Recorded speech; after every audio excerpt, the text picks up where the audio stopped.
성경의 숲을 걷다. 오늘은 민수기 26장입니다. 하나님께 반역할 때마다 온갖 징계를 당하고도 회개하기는커녕 더 반역만 일삼았던 이스라엘 백성들에게 과연 소망이 있었을까요?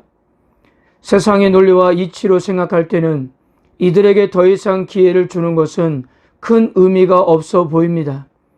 그동안 이스라엘은 기회가 주어질 때마다 그 기회를 새로운 반역의 기회로 삼았기 때문이에요. 그러나 하나님은 다시 이스라엘에게 기회를 주었습니다. 이스라엘이 바알볼에서 저지른 죄악 때문에 24,000명의 사람들이 죽고 망연자실에 있을 때 하나님께서는 그들에게 다시 기회를 주셨습니다. 이들이 하나님의 질투를 자극하는 죄악의 죄를 저질렀기 때문에 하나님이 가나안 땅을 주기로 하신 약속을 취소한다고 해도 솔직히 이스라엘 백성들로서는 할 말이 없었습니다.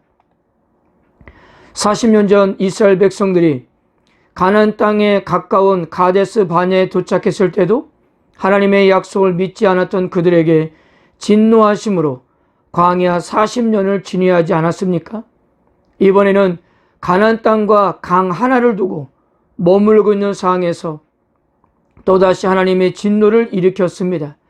그렇다면 이스라엘 백성들의 가나안 입성이 이번에도 또다시 실패로 돌아가는 것이었을까요? 그러나 너무나 다행스러운 것은 인간의 그 어떤 죄와 실패에도 불구하고 하나님의 약속하심은 신실하게 진행되고 있었던 것입니다. 민수기 1장과 3장에서 이스라엘 백성들은 가나안 땅 입성을 위해 처음 시내산을 떠나면서 인구조사를 한 바가 있었습니다. 그러나 불행하게도 첫 번째 인구조사는 민수기 13장과 14장의 정탐꾼 사건으로 그 의미가 상실되었습니다. 그 불속력 때문에 가나안 정복의 꿈도 꾸지 못하고 광야 40년을 방황해야 했습니다. 이제 민수기 26장에서 이스라엘 백성들은 다시 한번 약속의 땅 앞에 섰습니다. 그리고 이번 인구조사 결과를 토대로 가나안 땅에 입성하게 될 것입니다. 자, 먼저 1차 인구조사와 2차 인구조사 사이에서 특별히 많은 차이점을 보이는 것은 과거와의 결별과 미래에 대한 준비에 대한 두 가지의 내용이었습니다. 첫 번째, 과거와의 결별에 대한 내용인데요. 여기에도 두 가지가 언급되어 있는데 모두 민수기에서 부정적 사건들 중 출애굽 1세대가 저지른 가장 큰 사건들이었습니다. 첫째 8절에서 11절까지 루벤 지파 중 발루의 가문의 엘리압의 아들인 다단과 아비람이 고라와 함께 반역을 저지르다가 죽은 것을 이렇게 경고하고 있습니다. 또한 둘째로 64절에서 65절에서 민수기 13장과 14장의 정탐꾼 사건을 언급해요.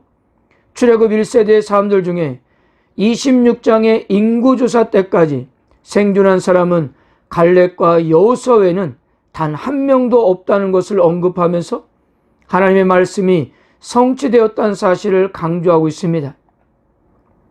이런 두 사건의 언급을 통해서 지금 이스라엘은 부정적인 과거에서 결별하고 있다는 모습을 이렇게 묘사하고 있는 것입니다.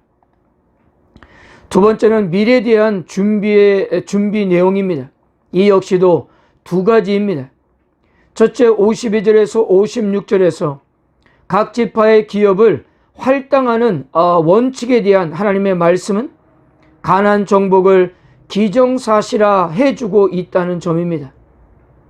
그리고 둘째는 29절에서 33절의 므낫세 지파에 속한 헤벨의 가문의 슬로보앗의 딸들의 이름에 대해서 자세한 목록이 이렇게 소개되고 있는데요.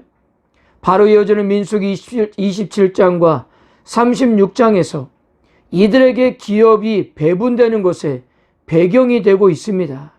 이와 같은 내용 역시 가나안 정복 전쟁의 승리에 대한 낙관적인 전망을 가능케 하고 있다는 사실입니다. 이런 면에서 출애굽 2세대의 인구조사에 대한 내용은 시므에서의 간음 사건에도 불구하고 하나님의 은혜가 이스라엘에게 베풀어주고 있음을 보여주고 있는 것입니다. 그러므로 이스라엘 백성들이 광야에서 살아남고 결국 가나안 땅을 정복할 수 있었던 것은 결코 이스라엘 자신이 가진 그 어떤 미덕 때문이 아니라 진노 중이라도 궁유를 잊지 않으시는 하나님의 신실하심 때문이었던 것입니다. 그리고 그 하나님의 신실하심은 두 번째 인구조사에도 여실히 드러나고 있습니다. 출애굽 1세대의 총 인원이 60만 3,500명이었는데요. 여기에 2세대의 숫자의 총 인원은 60만 1,730명으로 거의 차이가 없었습니다. 무엇보다도 레인들의 인구가 1,000명이 늘어났기 때문에 그 차이는 불과 마이너스 0.1%밖에 되지 않는 거였어요. 거의 40년 동안 광야를 방황하고 있었던 이스라엘 백성들은 수없이 반역을 했습니다. 그로 인해 하나님의 징계를 받아 많은 수의 사람들이 죽음을 당하기도 했지만 결국 한 세대가 지난 이스라엘 백성들의 수는 거의 동일했다는 사실입니다. 여기서 우리는 하나님의 놀라운 은혜를 발견할 수가 있는 것입니다. 백성들의 불신앙과 불순종에도 불구하고 그들에게 은혜를 베푸셔서 여전히 왕성한 이스라엘의 공동체의 구성원을 이루었기 때문입니다. 무엇입니까? 하나님의 계획이 인간의 죄로 인해서 미뤄질 수는 있지만 결코 취소되지 않는다는 것이었습니다. 유다 지파는 처음 조사와 이번 조사 모두에서 1위를 고수하고 있었으며 지난 40년 동안 약 2,000명이 증가했습니다. 인구가 가장 많이 줄어든 지파는 시몬 지파였는데요. 무려 마이너스 63% 인구가 줄어들었습니다. 거의 3분의 2가 줄어든 거예요.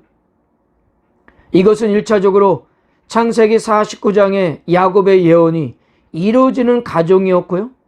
훗날 시몬 지파는 유다 지파에 거의 흡수되어 존재 가치가 없어지게 됩니다.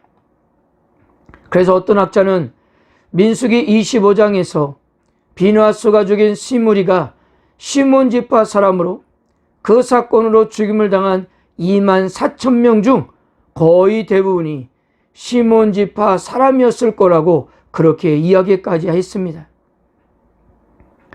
인구가 가장 많이 늘어난 지파는 므낫세 지파였으며 이들은 훗날 자신들에게 할당된 땅뿐만 아니라 추가 지역의 둥지를 들게 되었던 것을 보게 됩니다. 그리고 또 한 가지 주목해야 할 것이 바로 11절입니다. 고라의 아들들은 죽지 아니하였더라. 우리가 이미 공부했던 대로 민수기 16장을 보면 당시 반역의 주동자 역할을 했던 고라와 다단과 아비람의 가문 전체가 다 망한 것처럼 보였지만요. 아마도 반역에 직접적으로 관여하지 않았던 자녀들은 심판에서 죄가 된 것으로 보여집니다. 물론 여기에 대한 분명한 이유에 대해서는 알 수가 없습니다. 그러나 실제로 다윗이 성전 문지기로 임명한 자들에게는 고라 자손들이 포함되어 있었습니다. 그리고 이들은 훗날 최소한 11편의 시편을 남겼는데요. 특히 이 시편들 중에는 가장 진지하고 확고한 신앙을 고백하는 내용들이 포함되어 있었습니다. 종교개혁자 루터가 자신의 신앙을 고백하면서 저작했던 내주는 강한 성이오라고 그렇게 만들었던 찬송에 영감을 주었던 시편이 바로 고라의 후손이 남긴 시편이었습니다. 반역자의 자손들을 통해서 이런 찬송과 고백이 나올 수 있었던 것은 당연히 죽을 수밖에 없는 상황에서도 자비를 베푸셨던 하나님의 참으로 놀라운 은혜에 대한 고백이 아니었을까 합니다. 민수기 23장 19절에서 발람은 하나님을 이렇게 소개하지 않았습니까? 하나님은 사람이 아니시니 거짓말하지 않으시고 인생이 아니시니 후회가 없으시도다. 어찌 그 말씀하신 바를 행하지 아니하시며 하신 말씀을 실행하지 않으시랴. 하나님께서는 수백 년 전에 아브라함에게 주신 약속을 그렇게 진실하고 신실하게 지키며 은혜를 베푸셨던 것입니다. 사랑하는 성도 여러분, 우리들의 삶을 한번 돌아볼 때 여러 가지 문제로 우리 인생의 삶이 정리되지 않은 것처럼 보일 수가 있습니다. 그러나 우리의 삶을 인도하신 하나님은 언제나 신실하다는 사실을 믿으시길 바랍니다.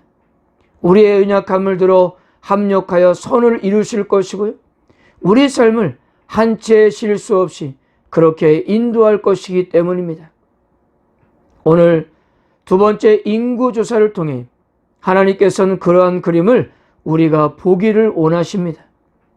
어떤 삶 속에서도 주도 면밀하게 우리의 삶을 인도하시는 하나님을 온전히 바라보시는 하루가 되시기를 주님의 이름으로 축복합니다.